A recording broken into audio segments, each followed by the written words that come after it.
क्या आपने कभी सोचा है कि जब इस देश का विभाजन धर्म के आधार पर हुआ, तो फिर आजादी के बाद इस देश के बहुसंख्यक समाज को अपने ही आराध्य के लिए 500 साल तक अदालत के चक्कर क्यों काटने पड़े? राजनीति का सबसे बड़ा झूठ आज मैं आपके सामने बेनकाब करने आया हूं। हेडलाइंस में आपको दिखता है पार्टियों का टूटना, चुनाव और गठजोड़, लेकिन जो सच छुपाया जा रहा है वो ये है कि इस देश में पिछले 12 सालों में एक ऐसा अघोषित साम्राज्य ध्वस्त हुआ है जिसने भारत के संविधान को बंधक बना रखा था। 1947 से लेकर 2014 तक इस देश के खास वर्ग को कुछ ऐसे अधिकार दे दिए गए थे जो बाबा साहब अंबेडकर के संविधान में कहीं लिखे नहीं थे। ये थे संविधानोत्तर अधिकार। सरकारी जमीनों पर, रेलवे स्टेशनों पर, हाईवे और फ्लाईओवर्स के बीच में रातों रात मजारें और मस्जिदें खड़ी हो जाती थी और प्रशासन की हिम्मत नहीं होती थी कि उन पर उंगली भी उठा सके। क्यों?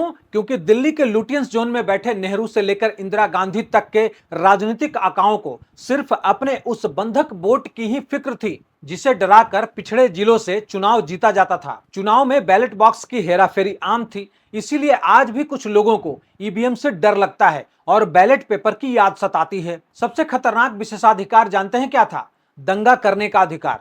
रामनवमी, दुर्गा पूजा या फिर हनुमान जयंती पर पत्थरों की बारिश एक रूटीन बन चुकी थी। सोनिया मनमोहन सरकार तो सांप्रदायिक विरोधी बिल लाकर हिंदुओं को ही कानूनी रूप से हमेशा के लिए मुजरिम बनाने की तैयारी में थी। लेकिन फिर वक्त बदला। 2002 के बाद गुजरात दंगा मुक्त हुआ और 2017 में जब उत्तर प्रदेश में योगी आदित्यनाथ आए तो उन्होंने साफ कह दिया कि कानून का राज ऐसे ही चलेगा। 9 साल हो गए, यूपी में एक भी बड़ा दंगा नहीं हुआ।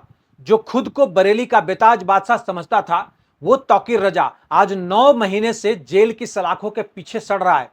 अतीक और मुख्तार जैसे माफियाओं की सल्तनत मिट्टी में मिला दी गई और जैसे ही ये नाजायज रियायतें छिनी, वैसे ही बड़े बड़े संपन्न पदों पर बैठे लोग, चाहे वो हामिद अंसारी हो या फिर पूर्व चुनाव आयुक्त, इंटरनेशनल मंचों पर जाकर विक्टिम कार्ड खेलने लगे कि मुसलमान असुरक्षित है। अरे असुरक्षित देश का गरीब मुसलमान नहीं है, उसे तो बिना किसी भेदभाव के पक्का मकान, राशन और मुफ्त इलाज मिल रहा है। असुरक्षित तो वो मलाईदार तबका है जिसके नाजायज विशेषाधिकार अब छीन गए हैं। अब सड़क पर नमाज नहीं होगी, अब कानून सबके लिए बराबर होगा।